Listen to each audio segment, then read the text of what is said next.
ইলিশ মাছ দিয়ে কচু শাক রান্না এটা খুবই মজাদার এবং পপুলার একটি আইটেম। চলুন দেখা যাক ইলিশের মাথা দিয়ে কচু শাক রান্না করব কিভাবে আর কি কি উপাদান লাগছে। কচু শাক নিয়েছি আমি হাফ কেজি। আমার ফ্যামিলি মেম্বার অনুযায়ী নিয়েছি, আপনারা বেশি করে রান্না করলে বেশি করে নেবেন। এটাকে আস্ত অবস্থায় আমি ধুয়ে নিয়েছি, নেওয়ার পরে টুকরো করে কেটে নিয়েছি। কচু শাক কাটার একটা টিপস বলে দেই, আমাদের অনেক সময় হাত চুলকায়, বিশেষ করে নতুন রাঁধুনিরা আপনারা জানেন না। সেই ক্ষেত্রে আঙুল থেকে শুরু করে কবজি পর্যন্ত আমরা একটু ভালোভাবে তেল মালিশ করে নেব। তাও যদি কন্ট্রোলে না রাখতে পারেন, তারপরে একটু লবণ ঘষে নেবেন, তাহলে ইনশাল্লাহ 5 মিনিটের মধ্যে আপনাদের চুলকানি কমে যাবে।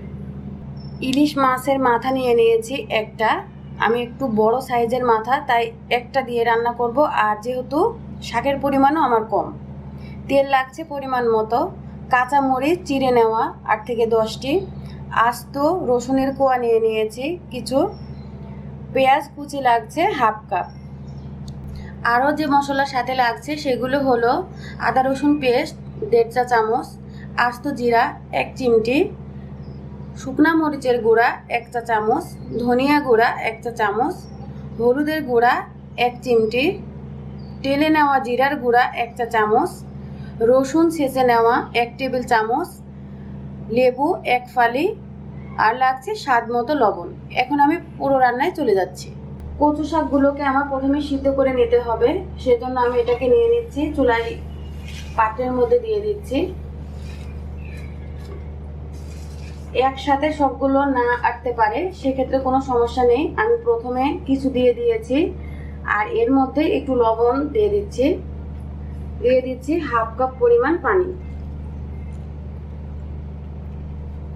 এবারে এটাকে আমি ফুল আঁচে দিয়ে দেব, চুলাটা সিদ্ধ করে নেব 5 মিনিট। এখন দেখুন শাকের পরিমাণটা কমে এসেছে, এটাকে এখন ফুল বয়েল করে নিতে হবে, সেজন্য আমি 5 মিনিট মিডিয়াম আঁচে এটাকে সিদ্ধ করে নেব।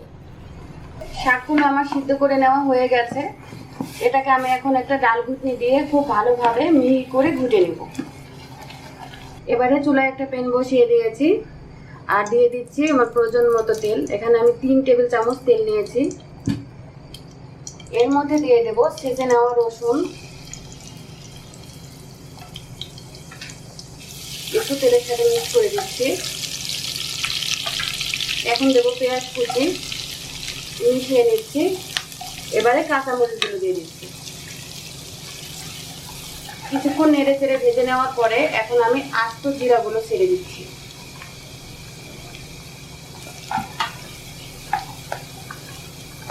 এখন এর মধ্যে আমি একটু পানি অ্যাড করে দেব, কারণ গুঁড়া মশলাগুলো দিলে পুড়ে যাবে। শুকনা মরিচের গুঁড়া, ধনিয়া গুঁড়া, হলুদ গুঁড়া, আর দিয়ে দেব আদা রসুনের পেস্ট। এবার একটু মিক্স করে নিচ্ছি। এখন এটাকে 5 মিনিট কষিয়ে নেব। ঢাকনা খুলে দেখি কি অবস্থা। মশলাগুলো কষিয়ে নেওয়া হয়ে গেছে, তেলগুলো উপরে দেখা যাচ্ছে। মাছের মাথাটাকে আমি 4 টুকরা করে নিয়েছি, এখন এর মধ্যে ছেড়ে দিচ্ছি। মশলার সাথে মিশিয়ে দেব। এর মধ্যে দিয়ে দেব স্বাদ মতো লবণ। লবণটা এখন আমি 1 চা চামচ দিচ্ছি, কারণ যখন সিদ্ধ করেছি তখন কিন্তু আমি অলরেডি লবণ দিয়ে সিদ্ধ করেছিলাম। এখন ঢাকনা দিয়ে আমি এখানে 5 মিনিট সময় লাগছে কষিয়ে নিতে। মাছের মাথাটা কষিয়ে নেওয়া শেষ হয়ে গেছে। এখন আমি এর মধ্যে আগে থেকে যে কচু শাক সিদ্ধ করে গালিয়ে রেখেছিলাম সেগুলো ঢেলে দিচ্ছি।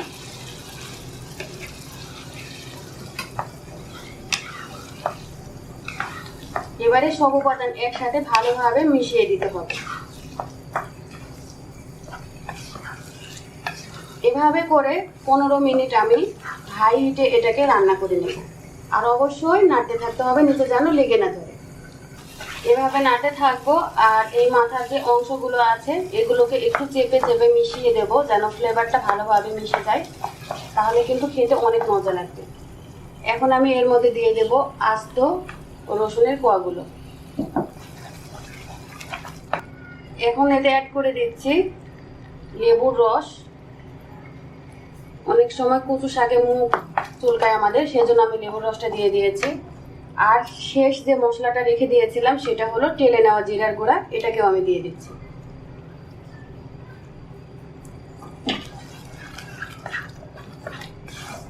এখন আমি এটা নাড়াচাড়া করব, আর হিটটা এভাবেই থাকবে যতক্ষণ পর্যন্ত না এর সাথে যে পানিটুকু আছে সেগুলো শুকিয়ে না যায়। কচু শাক রান্না করাটা আমার হয়ে গেছে। এখন আমি আপনাদের বুঝিয়ে দিচ্ছি যে এটা রান্না হয়ে যাওয়ার সময় আপনারা কিভাবে বুঝতে পারবেন। এভাবে নাড়াচাড়া দিলে দেখবেন যে এই প্যানের গায়ে শুধু চুকচুকে তেল দেখা যাবে। এই মুহূর্তে বুঝে যাবেন যে এটা পরিবেশনের জন্য রেডি হয়ে গেছে। এই মুহূর্তে আমি চুলা বন্ধ করে দেব। তার আগে লবণটা ঠিক আছে নাকি দেখে নিয়ে যদি লাগে আমি দিয়ে দেব।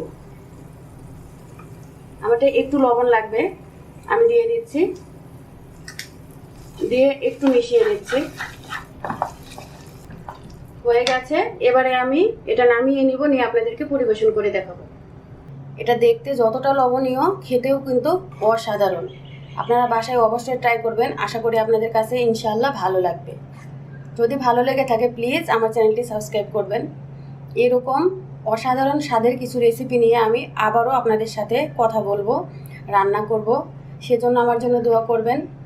আল্লাহ হাফেজ।